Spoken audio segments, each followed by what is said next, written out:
We are turning back to the aftermath of today's powerful winter storm. New York One meteorologists say that the snow will begin to melt soon thanks to higher temperatures above the freezing mark, unlike last month's snowstorm.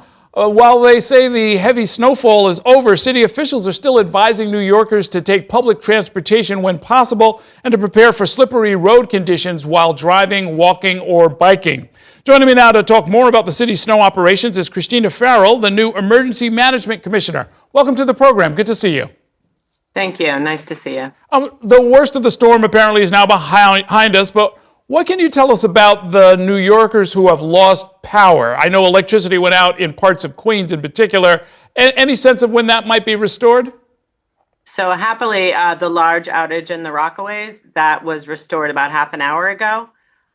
So, it was a long day out there, I'm sure, but we're very happy that all that power is back. There are some smaller power outages here and there. Nothing huge at the moment. As we reported earlier, there's a bit of controversy about whether or not public schools should be holding classes in person tomorrow. Will conditions be safe for students and staff by tomorrow? Will the streets be passable as far as you're concerned? I believe in our sanitation department. Nobody, we all work very hard, but if you think about the winter that our sanitation workers have had, they've been on, split shifts. We talk a lot about the 12-hour shifts.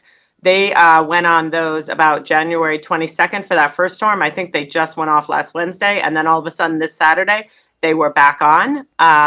And so, they are working all through the night, and other, you had Deputy Chancellor Moran on there before. All the schools, they have 8,000 people working, and the EOC is coordinating this if people need other resources. So, we feel like we will be ready. We know this is a lot of snow. We know this is a rough winter. People still need to take it slow, take it safe.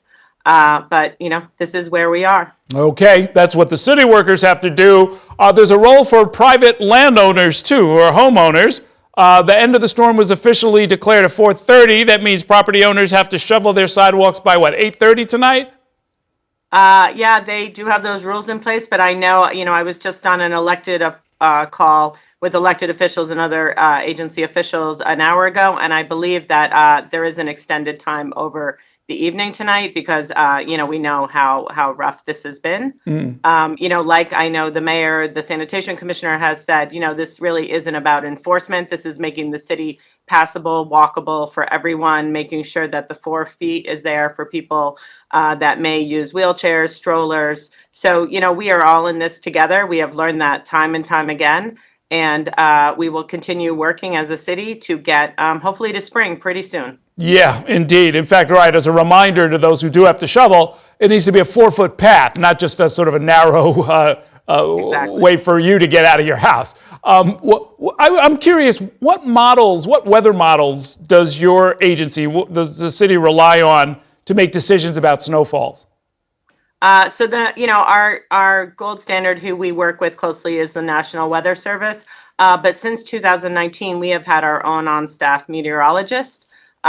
We have a woman now with a PhD who has been very busy over the last few months. She is fantastic. She can really take those National Weather Service models and translate it specifically for the different boroughs for what's going on in the city. We also have a contractor that we work with because she does sometimes need to sleep or take a day off. And then we're always checking in. Sanitation has different weather vendors, Con Ed. And so, we look at all the different models. Everything in emergency management is contingency. It's looking at all the different plans. It's taking imperfect information and translating that into steps. And so, we always like at plan A, B, C, D. You mentioned to one of my colleagues earlier today that you spent last night at the office to make sure the city response was on point. What about tonight? You going home? I am going home. Yeah, you can probably see there is a couch behind me. Yeah. That's where I slept last night. I was up, slept is a relative term. I was up, every 2 hours as needed, making sure, checking in with the team, all of the agencies. And I was, this morning when that big Rockaway outage came, I got up a little earlier than maybe I had expected on that 2-hour turn. But this evening I am going home to my family for a quick turnaround before I come back tomorrow morning. Okay, very well deserved. When it comes to these kinds of storms, and this is, of course, budget season, so there has to be a lot of projecting about what New York might need over the next 2 years. Are you always planning for events like this to happen?